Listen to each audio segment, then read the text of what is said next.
how many of you are here for the first time for Douglas County Citizenry? That's always great. You may not know, but we started in October. We started with about 70 people, and every single time it has grown. And it is those of you here who invite others to come. So a couple things I want to ask you, first of all, is if you are not a part of our Facebook group, please scan the QR code and join. There is a page. You will find crickets there. That is just a page. The group is where we have our civil discourse, and you can find out about things that are going on. Starting next month, by the way, we are moving to Wednesday nights so that our wonderful public officials who have meetings on Monday evening, several right over here, can join us. And if you do not get our emails, because many people are not on Facebook, please do make sure that you have filled out your email. And by the way, thank you to Kevin and Brenda, who manned our... Kevin is doing the where it is. Thank you, Brenda. Please do give us your email as well so that we can make sure to stay in communication. For anyone who's new, I just want to share why we are here. We are here because there's a group of people in Douglas County that really believe the only way to have a civil society is to have civil discourse. To recognize that the Constitution is for everybody, not to have homogenous groupthink. We all read about that in 1984. We believe in the big tent, where the temples are firmly in the Constitution. But other than that, we do not dictate. We really like Reagan here. We believe that when he said, if your neighbor agrees with you on 80% of things, say you're 80% friend, not your 20% enemy. That's the key. Thanks. And, well, pause to Reagan. He said it best. But thank you for that. And we want to emphasize that because that is critical. Because we have a moment right now in history of what is going on in Washington, D.C., and policies that are actually going to make people's lives better. But if we're not talking to our neighbor, they will never know. And if we're not talking to them, nobody will be talking to them. We want to grow this group. We ask each one of you to think of one or two people you want to invite. And I want to share our mission statement. When you signed in, you saw the mission statement there. And just want to share with you that our mission statement is as follows. Gathering Douglas County citizens of goodwill to be encouraged, informed, and engaged so that we can stand for one another's constitutional right to live free. Here at DCC, we focus on principles and policies and solutions. We do not allow personal attacks because that is just a way to try to rob someone else of their freedom of speech. So those are our guidelines here. We are so grateful that you were here. And we're also really thrilled to be at Rock Bottom Brewery. My husband and I went to the City Tavern in Philadelphia. One of our favorite shirts is the Pounding Fathers because they actually solve many of their problems over good beer, you know? So we're happy to be here, not that you have to imbibe, but we're glad to be here. And the other reason why we love it is because in DCC, here's one of our favorite phrases, liberty loves company. We can have fun while doing good. We can focus on solutions, and we can, by doing that, turn our county around, our state around, and make sure that what's happening in DC now, right now doesn't just last 2 years or 4 years, but for the rest of our lifetime for our children and our children's children. So thank you so much for being here. Greatly appreciate it. So we switch things around a little bit. I get to talk about our Community Partner Spotlight. And this is an organization that I became aware of about 2 years ago when Deborah was running for Congress, and we were introduced to this group. And I tell you what, you walk in, your heart is so full. You see the smiles on these people's faces. It's Wellspring Community. And I'm going to tell you, you go on their tour, you will walk out a richer person, and you will be so inspired on what they're doing that you can't help but want to jump in the boat and grab an oar. But I'm going to let somebody else talk about this. Our good friend Nicole DeVries.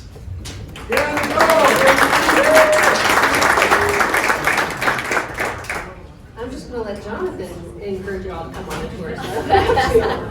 Well, like Jonathan said, I'm Nicole DeVries. I'm the executive director at Wellspring Community. I actually found myself on a tour back in 2018, and I was deeply impacted by the work that Wellspring does. And I felt immediately like, oh, this is a place I want to be, because I was a person that had spent my life striving to be perfect and to achieve and to do the next best thing. And once I was impacted by the disability community, I realized that I had been missing a lot in this world. So Wellspring's mission is to create a community where adults with intellectual and developmental disabilities are empowered to live full, productive, and satisfying lives in a God-centered environment. And we carry out that mission every single day through our robust day program, meaningful work opportunities, and we just started in December, innovative residential services.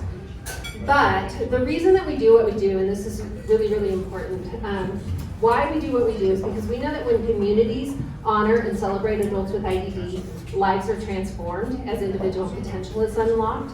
And that life transformation doesn't just happen for the individuals in our program. It happened for me, it happens for our staff, it happens for the families, it happens for our volunteers, and we have seen it happen for our community at large. We are based down in Castle Rock, and it is incredible to see how Castle Rock is a different community because Wellspring is there and because the adults in our program are fully included in the community down there. So we carry out our mission, like I said, through our day program. We have 48 different classes this trimester throughout a given week that our individuals get to choose from.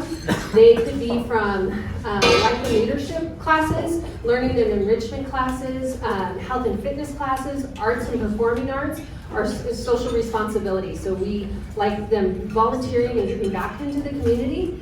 Our work opportunities, we have a bakery, an art studio, a print shop, and we have the most amazing coffee shop in all of downtown Castle Rock called the Castle Rock Collective. If you've not visited, you need to go. It is an adaptive and accessible work environment for adults with IDD. We employ 34 individuals with IDD there. Go, it'll just make your day, and you're supporting a wonderful cause when you're there. The Douglas County Board of County Commissioners bought us a hotel back in 2022, which is just bananas. The whole story is crazy. We converted it to an affordable housing community for adults with IDD. It's an integrated and intentional community. We opened that in December, and now 15 of our participants live there independently. We provide residential services, which means we give them life coaches and supports that help them with groceries and shopping and getting to doctor's appointments, those types of things. And then there's other individuals that live there too, mostly seniors that need affordable housing as well. So it's truly this amazing, wonderful community that happens. I'm so grateful for Jonathan and Deborah's support of what we've done, and truly come on a tour and see what we do. It is, I think it's life-changing. I know I'm a little biased, but I really do suggest that you come to see us. I brought a couple of things. This is our brochure. If you want to pick one up, I have some on the table over there. But more importantly is a card with a QR code that you can scan to sign up to come on one of our tours. Truly, it is, it's life-changing for us to have people know about what we do. We are a nonprofit organization.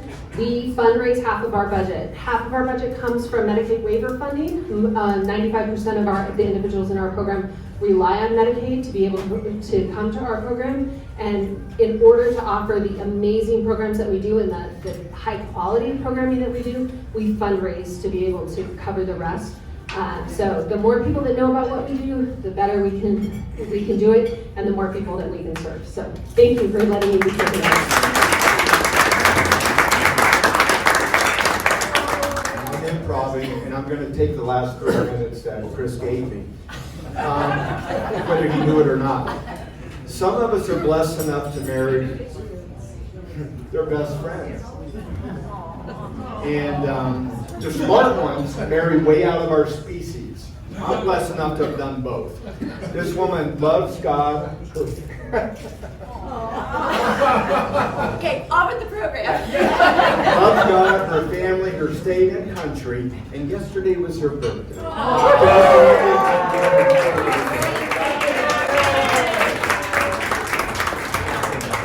Okay, we can all just have a drink now and go home. Thank you so much. Thank you. Well, it's a wonderful way to celebrate my birthday by being here with all of you. And I want to say one more thing about what Nicole shared. If you're having a down day, go on that tour. You'll meet so many people that want to hug you. I think the most common words these young adults and older adults with IDD say is, friend, you're my new friend, let me introduce you to my other friends, here are my friends over here. And it just sets your world aright. So I really want to encourage it. And thank you, and don't do that again, Jonathan. Okay. Okay. By the way, another reason to join the Facebook group is we were going to post information about Wellspring. We are on the Bowl-O-Rama team, and you're also going to want to be a part of that fundraiser that's coming up. So, okay. Thank you all for being here, and thank you to our panel. Thank you, Christy Brown, who just got here. We knew she was going to be running late from other things. We have Christy Williams, and we have Becky Myers. And what we want to talk about is one of the bright spots of what is going on in our world today, in our culture today, and that is education. There are challenges because we live in a blue state, and so there's certain challenges that we face. But we're going to share what is happening from a county, from a state, and from a national level, and we'll talk about this. But I want to kick it off by framing it this way. Many of us here met in the summer of 2020, and I just want to frame this entire conversation by helping remember where we were in Douglas County. Schools were closed down. Children were cutting themselves, drinking too much, doing drugs. Children were ceasing to learn how to speak. There was a study that showed that certain kids of a certain age would only draw eyes because they never saw anybody's nose or mouth. There was a conversation of forced vaccinations. There was mask mandates. There were all of these things. And we as a community in Douglas County came together and said, enough is enough. And many of you spent countless hours going to testify, sitting outside in front of the park ahead of time. And I just want us to frame everything from that situation. Because we're one seat away, because of the last election, this is my privilege. No one here is talking about this, I am. We're one seat away from going back to that. And I gotta say, it breaks my heart to think about all the hours that we've done. And I want us to hear, and yes, we're gonna ask questions, where we are in our county. Where are we, the bright spot?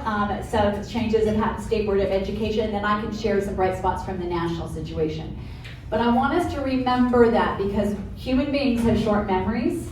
And many of you may know that last election for the school board, we lost all three to those who do not share our values, who would actually push for forced vaccination, mask mandates, shutting down schools, parents not knowing what's going on. And we're one seat away from returning to that, and that's just not right. So we're here because we want to talk about what has been done. We will ask questions as well. We're going to talk about some of the exciting things that are happening state and national as well. But I just want to frame it that way because this is very personal to me. And many of you may know that I started a group called Parents Unite America out of what happened. My husband and I made a documentary, Whose Children Are They? The end of it was celebratory because we showed our Douglas County School Board getting flipped. But what happens that's most important is what happens between those victories and how we stand strong for what we believe in. So that was my little privilege of commentary. Now, I want to frame this, and we're going to start, as I said, with county, state, and then we'll talk a little about national. We'll open up the time for questions that have been handed in by the cards. So first of all, I want to hand it over. Christy Williams, many of you know, is the chair, the president of the board of directors for the Douglas County School District. Becky Myers is a board member. Christy, I know there's a statement that you need to make in advance. Yeah, so I just want to be clear that I am here speaking on behalf of myself. It's really important that we say that. I'm not here speaking on behalf of the board. I'm speaking on behalf of myself. This is for the record. Yes. Yes, we want to make sure that you understand some of the things that we'll be saying tonight are what's happening in Douglas County. We've got facts to prove it, but for the most part, I'm speaking on behalf of Becky Myers, and I'm the board secretary. So if you get an answer to an email, I'm the one that answers your emails. And I answer on behalf of the board, but then I will send out an email if I need to give you a little bit more information, as Matt can attest to. I can tell you certain. And one other thing I want to say, we're framing this really as a state of education in our county, our state, and national. This is not a forum. We may end up having a forum for the school board candidates. This is a school board election year, just like we had our DC GOP leadership forum, and it was a great turnout. We may do that as well because it's a service to citizens. But first of all, before we start, school board is a volunteer, frequently thankless position. So let's just start by a big round of applause for Christy.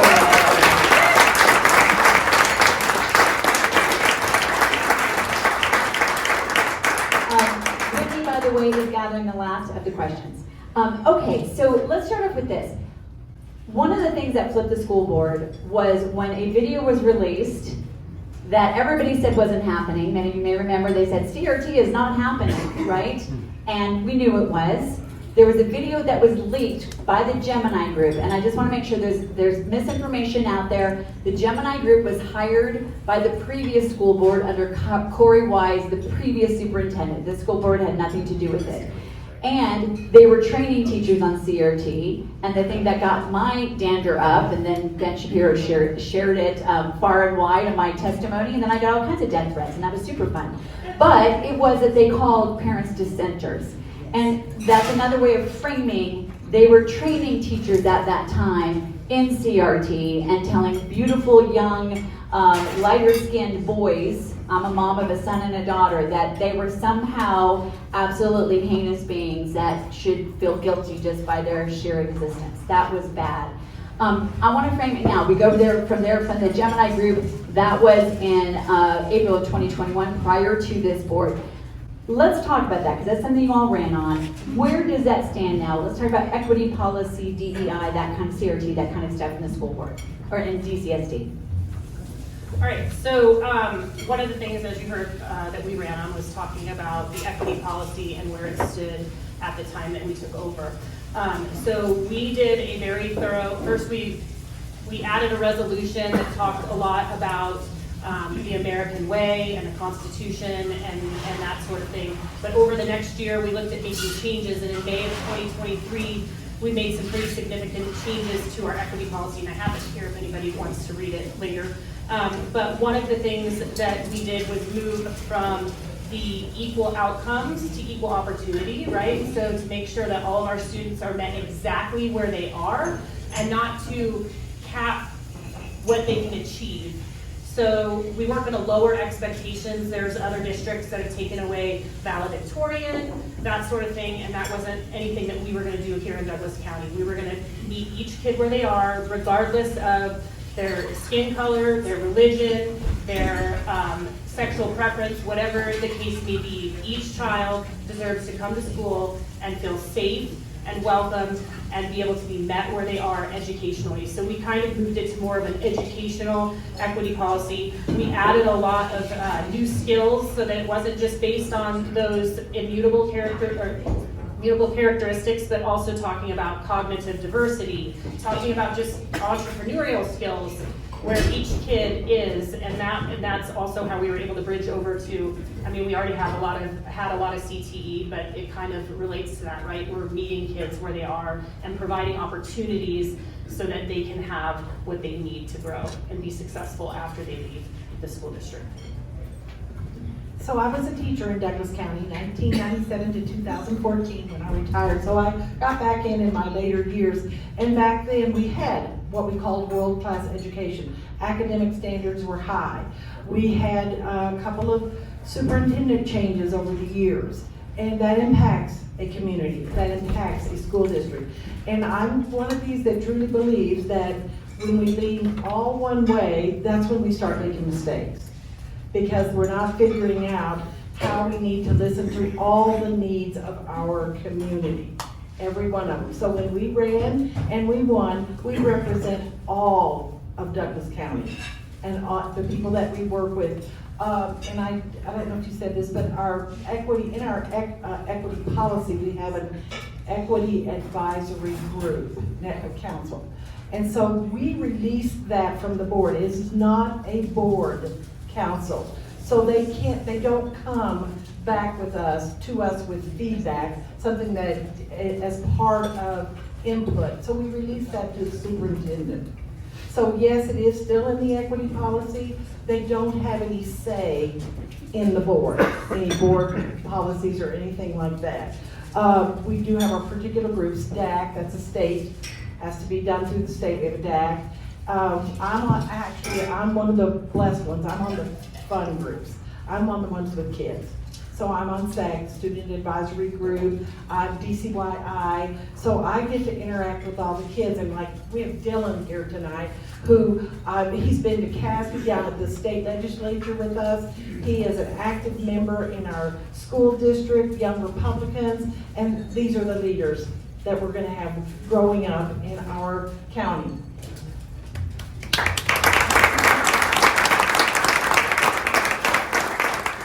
And I think that's an interesting distinction, because people hear equity policy, and if they don't read it or see the changes, they don't know that you are talking, and this policy is about equal opportunity, which is what America's about, not equal outcomes, which is when it gets into the gerrymandering. So that's a big difference.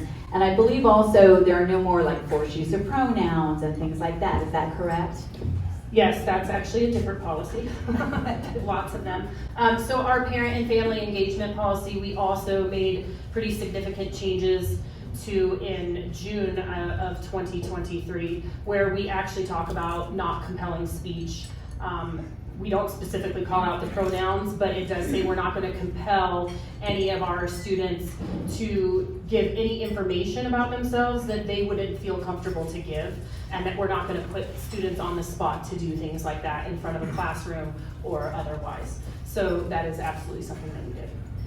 And inevitably in a school district, and we're going to talk about the different levels of governance that we see here, there will be stories that pop up, and I want you all to be able to address this. I mean, I remember being on the radio, and I was talking about Thunder Ridge High School. They had an evening program, and it was all about transgender surgeries and all this sorts of thing. Let's talk about the difference and where that, let's say why those occasions happen when the board policy is no longer for that, and then what is the proper process to go through that if somebody finds out something like that's happening in a school in Douglas County? So one of the things that we do in the district, and we are a policy governance board, so we create policy. Superintendent Kane is our only employee. She's the one that we talk to, and she will then should train her admin, her staff, her people as to what is policy. Do we have people that are a little rogue? Yes, we do. I learned a great story from Dylan just recently, and he can tell you he's a senior now, and in all his years in Douglas County, one teacher, Dylan? Yeah, one one. teacher. So we know, and when we hear of these things, we've had other things, we are not one to go out on social media and badmouth our teachers. That's not respectful. That's not for us to go out just admonishing. Because what we do is we want to create a relationship with our teachers, and we want to make sure that they're trained, that we understand that we're not asking policy. We're not going to, do we have some teachers that have flags in their rooms? Yes. Here's what you do need to understand. You start making policy to remove, especially in this state, this very blue state, you're looking at lawsuits, and we've had enough issues with lawsuits that the last thing we want is any more lawsuits. So you start taking away flags, you take away everyone's flag. Is that something we might do in the future? I wish that we could just have teachers that we voluntarily, let's don't bring the sexualization or the politicization into the classroom. It's not necessarily saying that school has to have a gender-neutral bathroom on the sign. That's not what it's saying. But it's saying that you can't block people from using bathrooms. That is a state law. I know the federal government doesn't like that law currently, but they loved it under Biden. So there's a lot of fuzzy areas, I think, a little bit of confusion with a lot of our local school boards that we were hearing from the State Board of Education, because it's like, okay, men or boys in girls' sports, how about the locker rooms, how about the showers, how about the camping trips, how about the field trips, where they're sharing hotel rooms, how about the bathrooms? Well, Colorado's law really only deals with bathrooms. And I think that's important to know. And all these other things were policies that like DougCo was putting down as a school district that has local control, that wanted to come in on that side of the issue. So like your local Douglas County School Board, as they did, is definitely empowered to say, no, we're not letting boys play in girls' sports. And I think we need more of our school boards around the state to know that Colorado actually doesn't have a law saying you have to do that, and the federal government isn't requiring you to do it either. So you have freedom to actually protect girls in sports right now. Okay, and that's one of the big questions, because obviously there are executive orders that are happening, and I don't know about you, who thought that last Tuesday night was must-see TV? That was pretty darn fun. You guys had like check, everything we were fighting for. Let's trace it back real quickly. I think most people know what opened the door literally for transgender sports and boys in the girls' locker room was under Barack Obama. He forced it through the Department of Education and said public school districts would not receive federal funding if they did not allow that to happen. Now, we've been talking about this. Now, that got reversed because we got back to what the definition of Title IX is, and that is, two genders, boys, girl, male, female. But just to be really clear so everyone understands what people can do here and what they can't do here. We were talking about federal funding for K through 12 is actually very small. I figured it out for what is the federal funding for Douglas County School District? I think it's about 2%, 2.5%. It's about $18 million of our $700 million budget, so it's really small. So when I did the math, it's 0.257%, 2.57%, so it's a small amount. Where that is going to make the biggest difference is in college sports, because colleges and universities receive far more federal funding. Now, our school board already stood up against it and told the Biden administration you didn't say this, and I'm not speaking for you, pound sand, we're not going to do that. And it was 2.5% of the budget. That's nothing to sneeze at, but it is not as much of a situation. So when people say the executive order happened, why isn't everyone complying with this? Well, it needs to work its way through, but the federal funding component is more important for universities. Now, what unfortunately state law says is bathroom policies in our public schools, anyone can use whatever bathroom they want. That's not something that you all can change against the state law, is that correct? Yeah. So that's just, I want to clarify those differences. Go ahead. Sorry, just to clarify one thing that I said. When I say that any gender has to be allowed to use the bathroom according to Colorado law, what it means is there has to be a non-gendered option.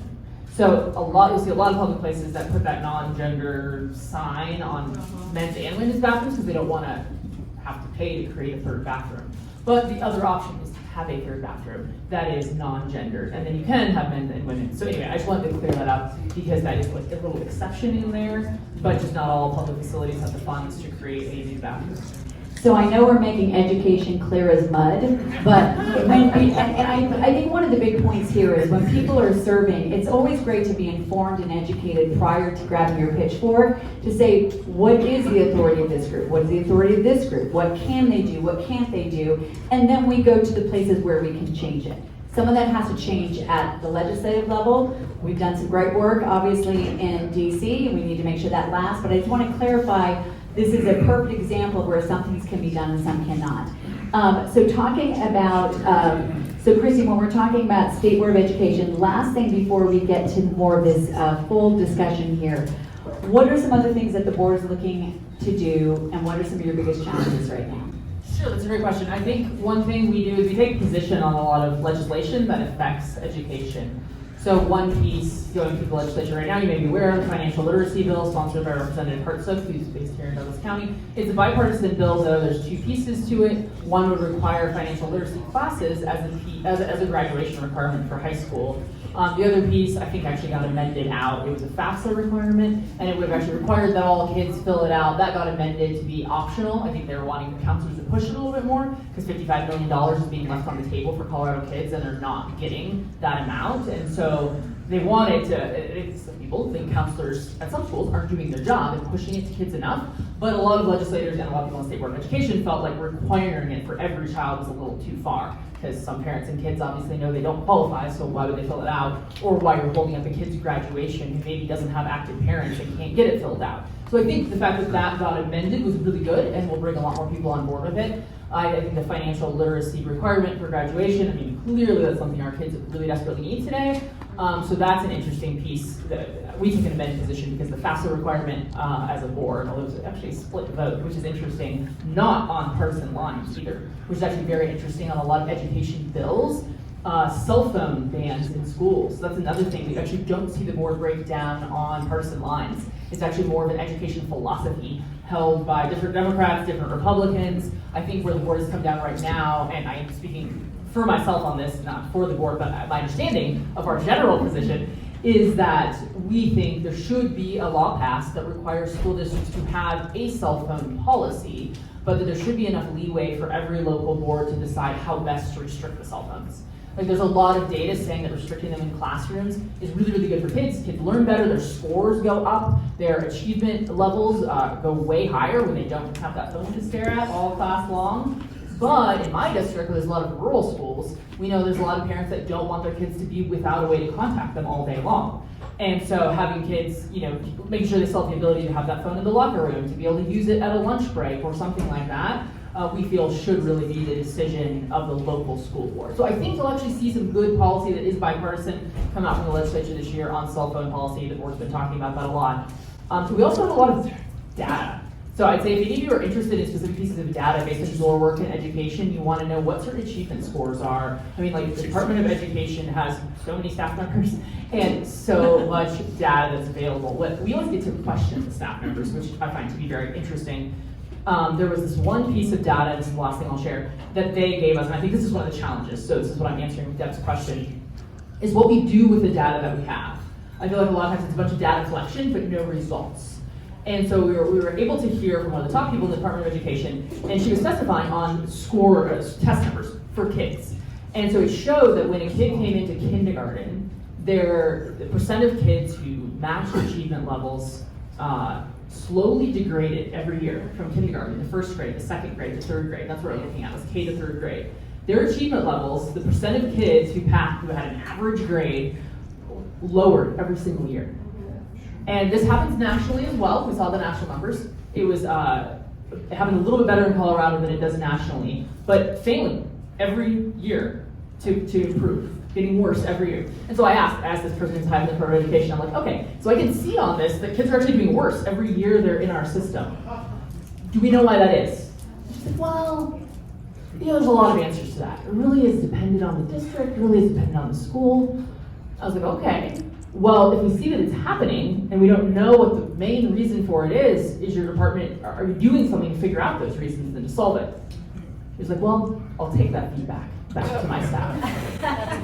So I think that's a challenge of the Department of Education. I really do like a lot of staff there. I think they're there for the right reasons, but there are a lot of blocks between collecting data. Oh, we know our kids are failing. We know their achievement levels are just barely gotten back to what they were pre-COVID. Haven't increased yet. Oh, how are we fixing that? Well, we just don't know. It's kind of a problem. It is. And I don't know the current statistics, I do want to ask this question about academics, but at least a year or two ago, the state averages, I think, were less than 40% of students were proficient in reading, less than 30% proficient in math. When I helped lead the National School Choice Week rally at the Capitol building this year, I pointed to a school that was in a stone's throw away in Denver Public Schools. Less than 8% of students were proficient in math. So if we just want to talk to our neighbors, by the way, that's a lot of what we want to do here is equip. You will find something for every single person you talk to, and if you just say, did you know this number? Then taking everything else out, we got to fix our schools, and you will not find one person that won't agree with you. But a bright spot, talking about academics, I want you to share real quickly about DCSD. Yeah, so Douglas County is one of the very few school districts in really the nation that has scores that either meet or exceed pre-pandemic scores across every grade, every subject.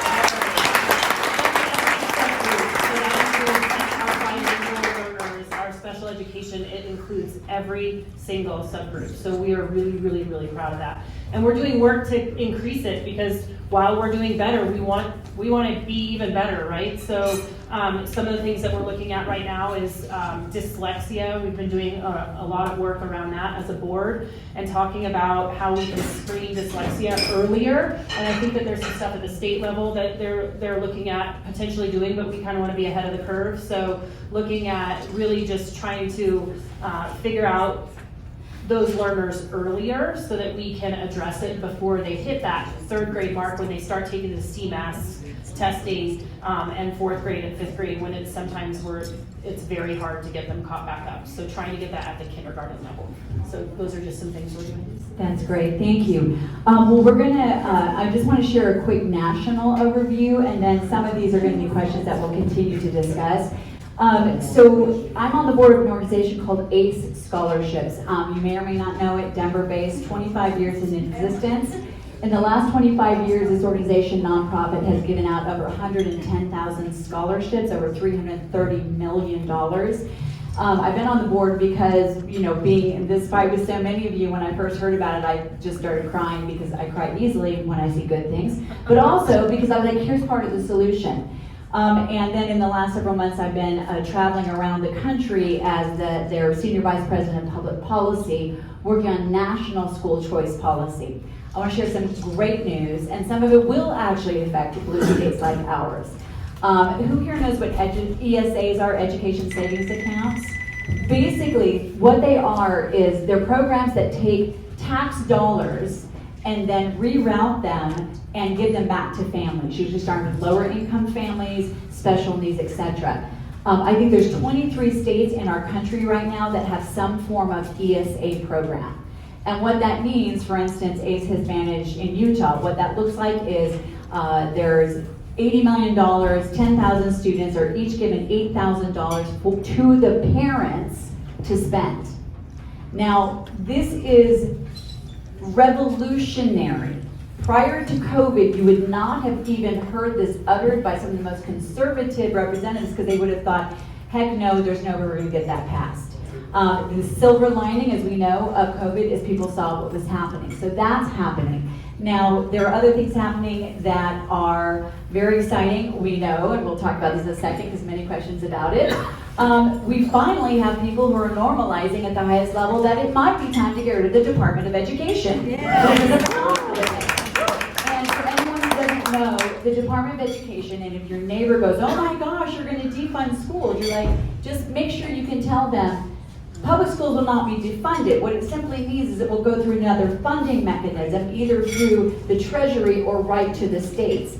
And the Department of Education was a backroom deal in the late 70s between Jimmy Carter and the teachers' unions.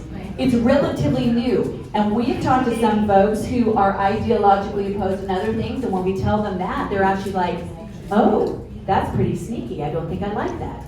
When they find out where it actually came from. So there is actually a move to do that. Whether it will be eradicated or not, Linda McMahon, who Jonathan knows and I've spoken with before, who's the new head of the Department of Education, is talking about working her way out of a job. I think at the very least will become pared down. All that would happen, if that does go away, is money will go back to the states, closer to local control. Some programs will go through the Treasury, not the Department of Education. Why is that essential? Because it was set up by the teachers' unions to be this, what I call the unholy triangle. They put all their money and their resources. The teachers' unions give 99.9%, some years 100% of all of their donations to Democrats.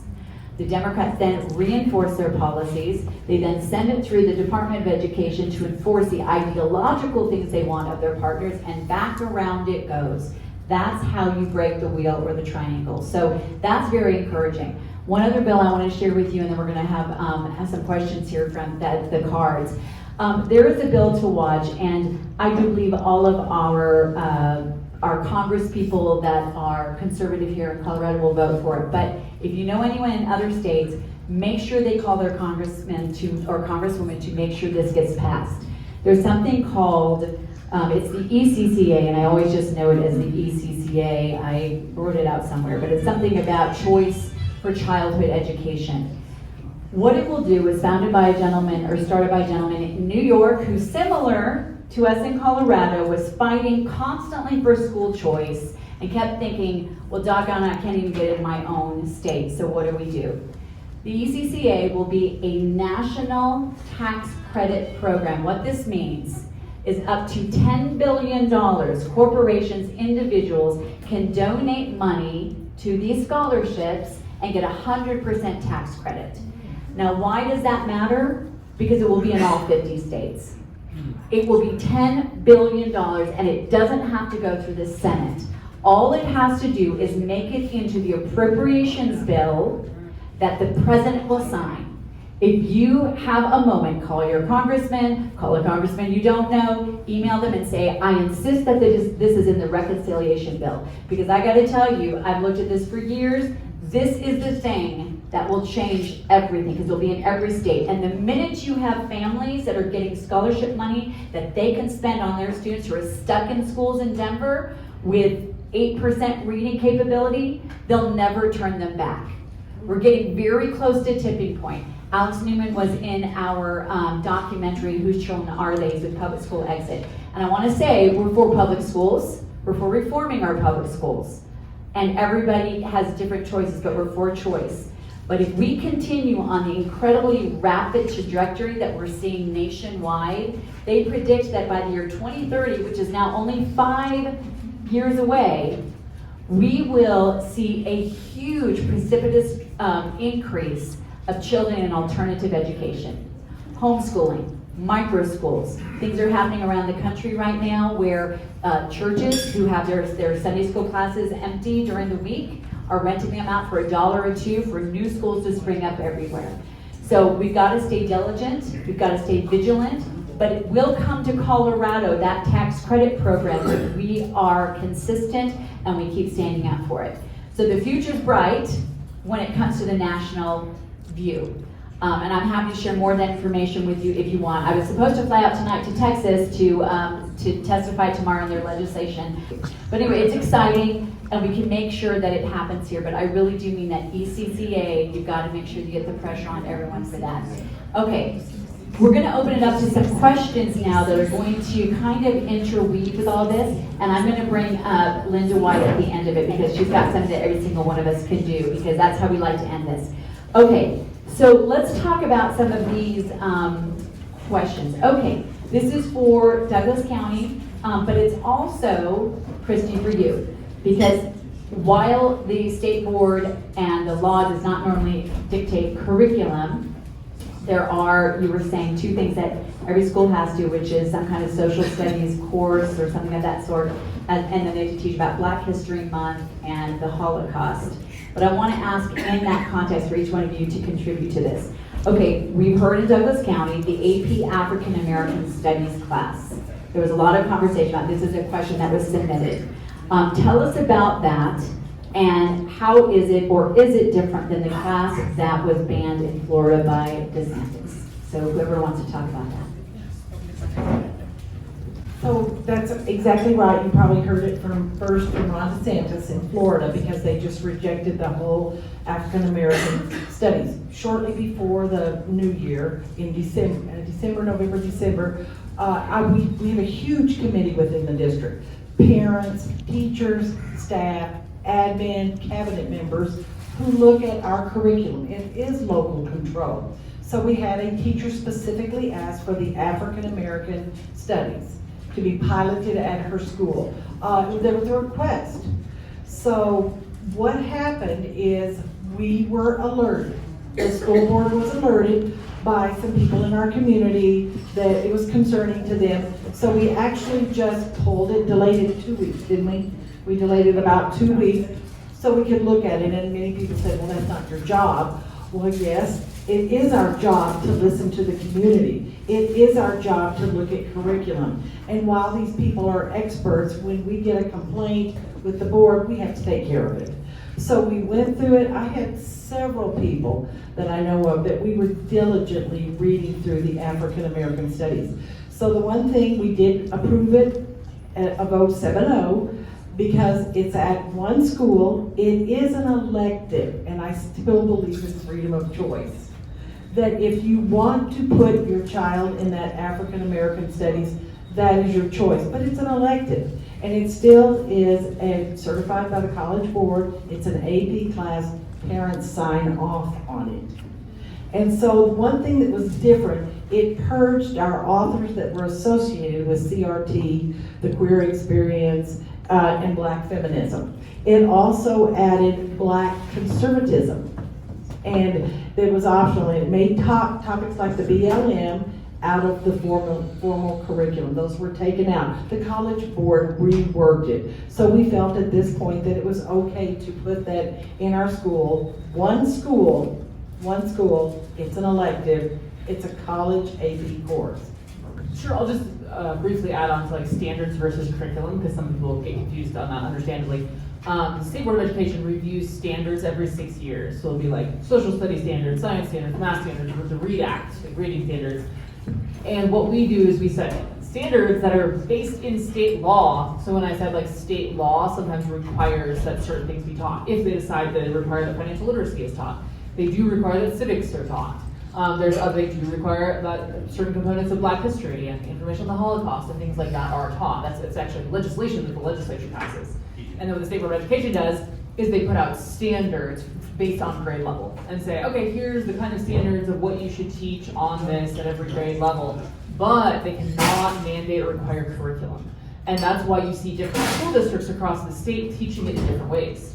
You will see some districts teaching it in what we might consider CRT or DEI, and they say, great, we're gonna teach those standards in this way, because this is a curriculum we want in our community. And then you see other school districts say, no, we're gonna take a very historical approach, and we are gonna bring in the voices of like Black conservatives or other things like that. And every district is empowered, according to the Colorado Constitution, to make those kind of decisions themselves. So it's laws by the legislature that set requirements, standards by the State Board of Education that is considered guidance, and then curriculum choices by the local boards. There's often committees that actually don't know in Douglas County, they would know better than me. But in many of the schools, in school boards in my district, there are parent curriculum committees. I know Elizabeth School District has like a curriculum review committee that they invite parents to come on. So there's often a lot of ways to get involved in that. And as a side note, in my real job, I work for Advance Colorado, and we work with Deb Scheffel, who's formerly in my seat on the State Board of Education. Brilliant lady, knows a ton of information, and she is a fellow with us and authored a report on how to evaluate curriculum for anyone involved in education. So it's a really useful tool as well. Great, thank you for that. Okay, here's another question. There are rumblings that the teachers union is going to ask DCSD about signing a collective bargaining agreement. Will this happen? Well, they are knocking at the door for sure. We've received, actually, I believe they are positioning themselves for the election come November.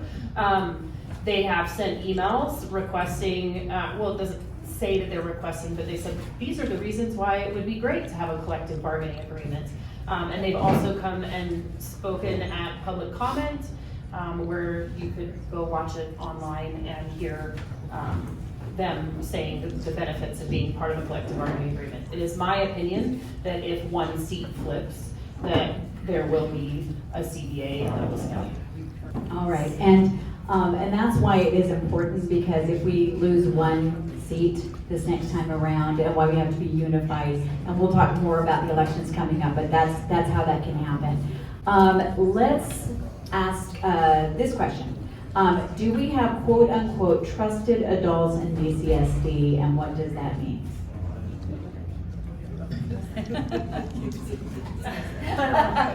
Becky's like, you take that one.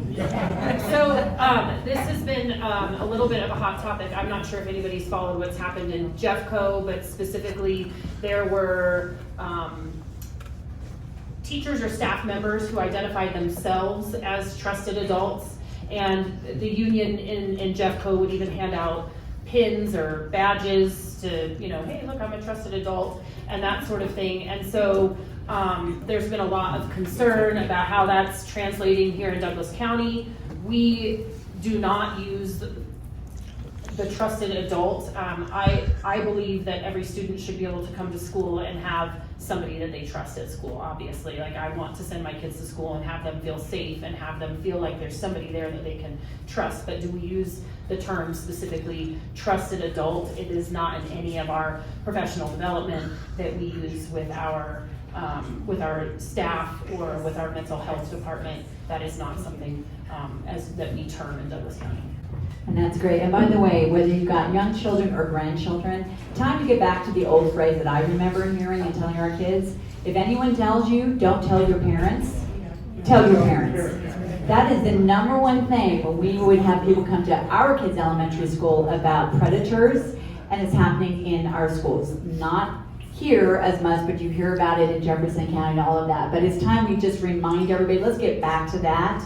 There are trusted adults at school, but if someone says to a child, trust me and don't tell your parents, that's a big red flag. Okay, here's what I want to do. There's so much we could talk about, and these wonderful folks are here to chat. I'd like to go down the line and have you let everyone know here, how can they get involved and what can they do to support what you're doing? And Christy, why don't we start with that? Sure. Okay, yeah, thanks for having me here tonight. Please reach out to me anytime there's anything you want to know. I think on Department of Education statistics in Colorado, I actually think that is a helpful tool I can offer to you. I've already asked a lot of questions of the Department of Education because parents or school board members or other people want to know things so that they can make changes in their communities or in their friends' communities. So definitely use me as a resource there. Another thing would be we have public comments at the State Board of Education, just like the legislature does in committees. You can track our agenda. It's always available, I think, at least a week before our meetings. And again, our meetings are the second Wednesday and Thursday of every month. July and December are the exceptions. We post dates, we post agenda. If there's rulemaking or a charter school application or anything like that that you're concerned about, you are free to come speak to the State Board of Education. And other than that, I just say, let us know. We don't, because a lot of people don't know we exist, we don't actually hear from a lot of people about whether or not we could influence a certain change or what position you'd like us to see on legislation that's coming in front of the legislature that affects education. So just really, I think, if you're active, your voice will be pretty loud because the State Board of Education doesn't hear from a lot of people. Thanks. Yeah, there's a lot of ways that you can get involved in Douglas County. We have several different committees, so depending on what you're interested in, we have long-range planning committee. If you are interested in looking at boundaries and building schools and that sort of thing, that's one opportunity. We also have the FOC, which is our fiscal oversight committee. So if you're really good at finances and you want to take the opportunity to use your skills with us, we would love to have you there. And then we have the Mill Bond Oversight Committee, and they really look at how are we spending the tax dollars that were approved in Douglas County, making sure that we're spending them the exact way that we promised the taxpayers. So that's another committee. And then we have the District Accountability Committee that is always a good opportunity to kind of hear more. That's a state level, so they look at a lot of our unified improvement plans, just that sort of, that it's more of policy, those sorts of things. The other thing that I will say is if anybody is interested, and I know that there are several people in this room that have done this, but I would be happy to set up a tour for anybody who's interested. They can actually get into our schools and be able to see. We do like a little bus ride from a few different schools, and then also looking at our Legacy campus. If you have not seen our Legacy campus, please come and visit our Legacy campus. It is absolutely incredible, the things that we're doing there. And we're expanding even more of those opportunities for our students, and we would love to show off all the great things that we do.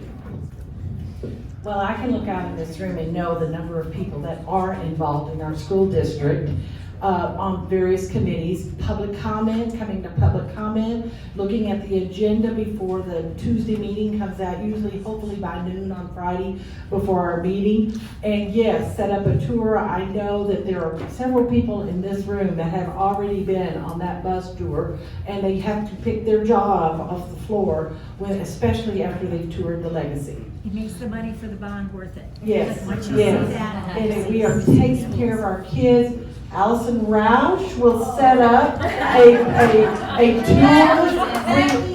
Raise your hand, Allison. We like groups of 10. I think you would be quite impressed in what's going on. Make public comment.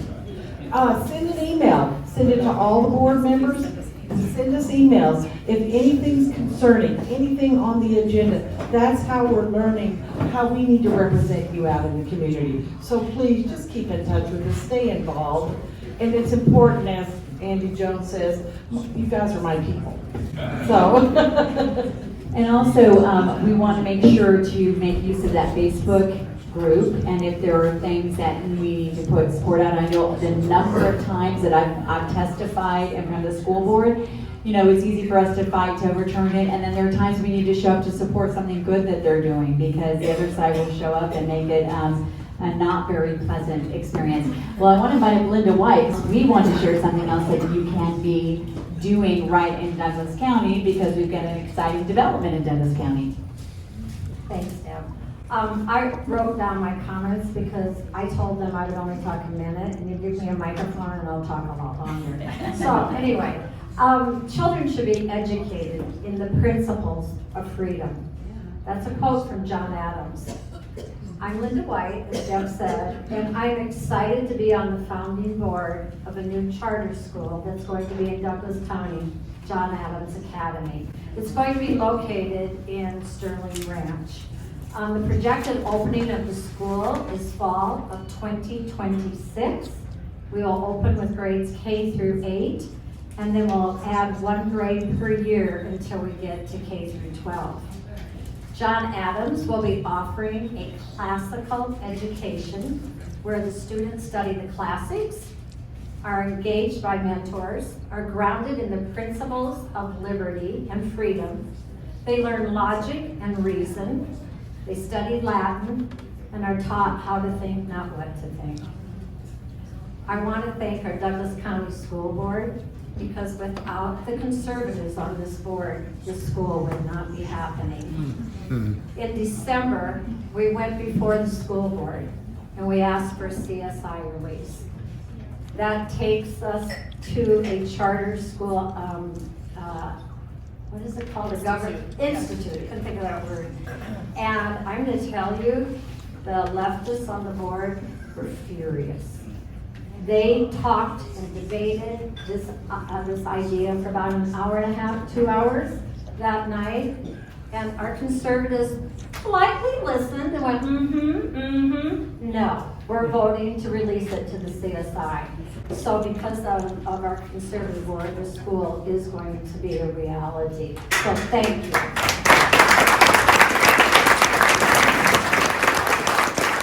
The reason I'm here tonight is because on your tables I have laid a flyer, and we're asking you to go to our website, because right now we are collecting expressions of interest. We have to have our application in by the end of March, and they look at how many expressions of interest we have. The more we have, the more chances that we have of getting the school in Sterling Ranch. So an expression of interest is non-binding. Just because you fill it out doesn't mean that you have to do it. But please share this information with all your friends, your family, anybody that you know in Douglas County, and even Southern DougCo, and have them go and fill out that expression of interest. Help us educate our kids in these principles that they'll spread throughout our city, our county, and our state. Thank you.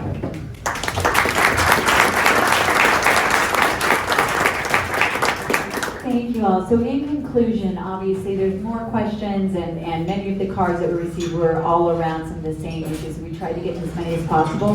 We're going to continue to have these kind of forums. I want to thank everyone for being here, making their time. And I'll just make one more comment.